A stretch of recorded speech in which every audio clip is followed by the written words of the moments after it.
out. So you have this quote of Roger Lowe, Mike, the American Red Cross spokesperson, saying, should we have been there sooner? You bet. You have 8 million people in need with roads that are damaged, infrastructure broken down, flooding everywhere. We can't be there that fast, and we just feel bad about that. Well, it's remarkable. When we were in the Rockaways, we did see the National Guard, and they were giving away food and some water. FEMA was there, but no one could really quite figure out exactly what they were doing. It almost seemed like they were signing people up for future aid. We did not see the Red Cross anywhere in the Rockaways. We were there for several hours on Friday. And as I mentioned before, one of the most active relief operations was by Occupy Sandy. And I happen to live in the Brooklyn neighborhood of Sunset Park, which fortunately was not damaged very much at all during the storm. But a local church in Sunset Park, St. Jacobi, opened its doors to Occupy Wall Street organizers to transform the church into this relief center. And I stopped by there on Saturday and Sunday, and it was a remarkable sight. On Saturday, there were so many people coming to volunteer that there was actually a line snaked around the block of people waiting to go to an orientation to learn how they could help. In the church, they were taking in donations of food. They were preparing literally thousands of hot meals for people in Red Hook, people in the Rockaways, people in Staten Island. They were also collecting clothes. They were collecting blankets. They were collecting cleaning supplies, and they were organizing caravans to go out to these neighborhoods that have been forgotten. Who did you speak to there? Well, one organizer I spoke to, Michael Primo, he was very involved with Occupy Wall Street back when it was in Zuccotti Park. And he was one of the key people that helped get the ball rolling on Tuesday, along with, I should have mentioned, 350.org, the organization founded by Bill McKibben, as well as recovers.org. But we have a brief interview that I did with Michael Primo, and maybe we could play that now.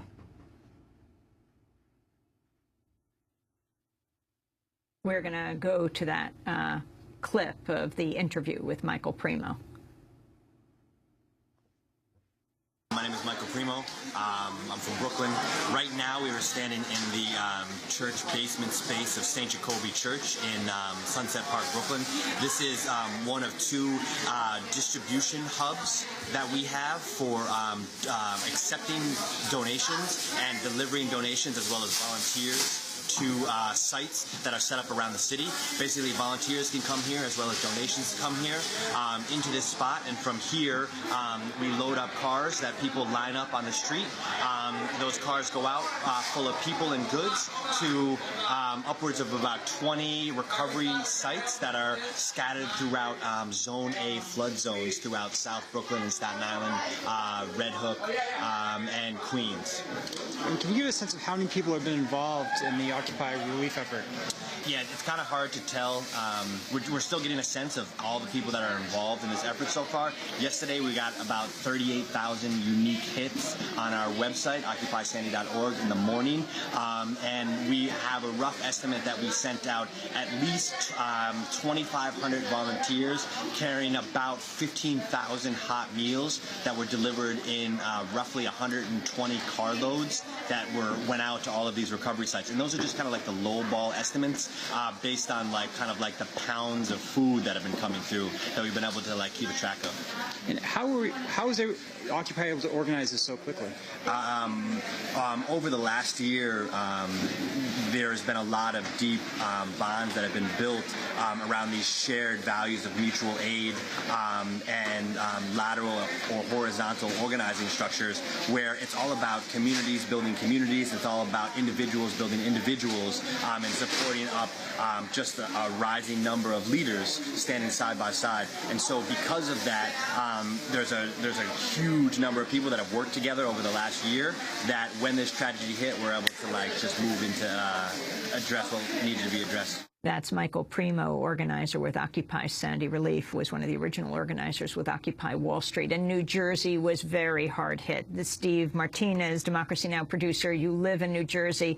A lot of attention paid to how Governor Christie dealt with this, walking side by side with President Obama, basically almost an endorsement of him not having Mitt Romney come to the state, saying, I don't care about presidential politics, I care about the state. Talk about what happened in New Jersey. Sure, there's been, in the sense that it was ground zero for Sandy, the entire state has been impacted by the storm. the northwest area, a lot of trees down. Everyone lost power around us. We didn't get our power back till Friday. My sister is still without power. A lot of businesses have yet to open. The shore has been, well, basically destroyed. We've grown up there, my family and I. My children have spent every summer there, and the houses scattered like little matchboxes across the shore.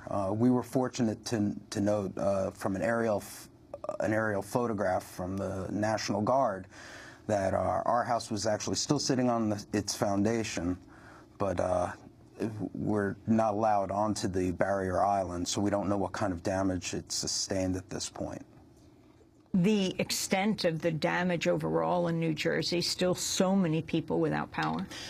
I think it's going to be a very long time before we can really calculate the damage and the long-term ramifications for the state and perhaps for the national economy. A lot of these houses along the shore, while there were many summer bungalows, a good number of houses that were destroyed were multi-million-dollar mansions that had been built back in the turn of this 20th century that were lost to this storm. A lot of infrastructure destroyed, and a lot of people were financing and refinancing these homes as the value of oceanfront property increased, and now have ended up owing a lot more money than they're ever going to be able to recover, especially now that the insurance companies are probably going to say that this is a high-risk area to be building in. And as we wrap up, Jessica, what do you never leave home without? Well, we have some rubber gloves. You have your mask because the mold is becoming really bad in Red Hook. We have a flashlight because when you go into homes during the day, there's no power. And you have your for me, my iPhone charger, because you don't want to be disconnected, and that's the way we're staying connected. And really looking forward, I interviewed some organizers yesterday about, well, what's the next 2 weeks to look like? You know, what are you planning for the next few weeks? And they had no answer. They said, we're just planning for tomorrow, because these are just normal people planning. They're really carrying the burden of recovery in the local level, and really systems need to come into place with more resources. And tomorrow is what we're going to talk about now, because tomorrow is Election Day. New Jersey, they're talking about emailing voting, because so many voting places. In New York, there's 60 voting places that will not be there anymore. We received a robocall yesterday that said our polling place has been changed and listed a number of counties, and we got no information. What we're supposed to do now is contact county elections to find out where we're supposed to go. Well, there are problems around voting outside of Superstorm Sandy, so we're going to go to Ohio.